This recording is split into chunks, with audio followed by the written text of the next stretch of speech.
Well, for more, let's go to Agi Veres here in Istanbul. She's the United Nations Development Programme's Deputy Regional Director for Europe and Central Asia.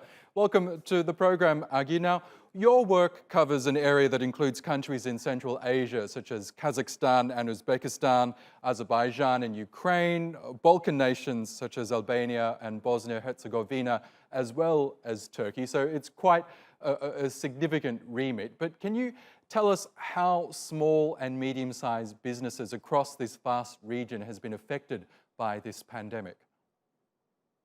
Yes, the COVID-19 pandemic really exposed pre-existing inequalities and vulnerabilities in this region, and this includes a devastating impact on small businesses. Smaller businesses and self-employed people appear most at risk, especially in the tourism, hospitality, and services sector, as we have seen during the pandemic. What we have seen is that the impact of the economic shutdown policies make it very difficult for the MSMEs to survive, given the supply and demand constraints that have emerged, possible credit shortages, and the impact on the labor force.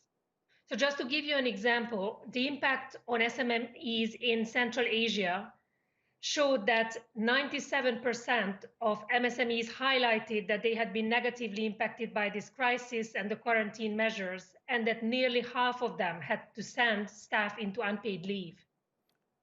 I would say that the challenges on the MSMEs are in various areas. It's on the supply side because of the disruption of the global and regional value chain, the demand side because of the consumption patterns changes, liquidity, structural transformational cost, and most importantly, on trade restrictions. Yes. Now, the UNDP has been doing a lot of work in this area in terms of supporting small to medium-sized businesses. Can you just give us an idea of the work you've been doing in the region? Yes, so we have been working in the region with most of the governments and the partners on socioeconomic impact assessments. So essentially, we have been helping to identify where the impact will be largest, and we have done primary data collection specifically on households and the SMEs as well. So these helped identify where the vulnerabilities are, where the bottlenecks are, and helped identify immediate response in several countries. For example, creating online learning platforms which guided small entrepreneurs in their efforts to adapt to the new realities and provide services either online or changing their safety and security protocols, or even changing some of the services that they are providing.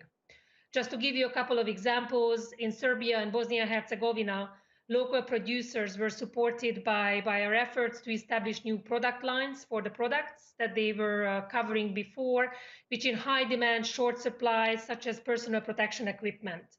In Azerbaijan, on the other hand, we supported development of online learning platform in business plan development and management to factor in the COVID context to help these companies to cope better with the new realities. Okay, Agi Veres from the UNDP here in Istanbul. We'll have to leave it there, but thank you so much again for joining us on the program.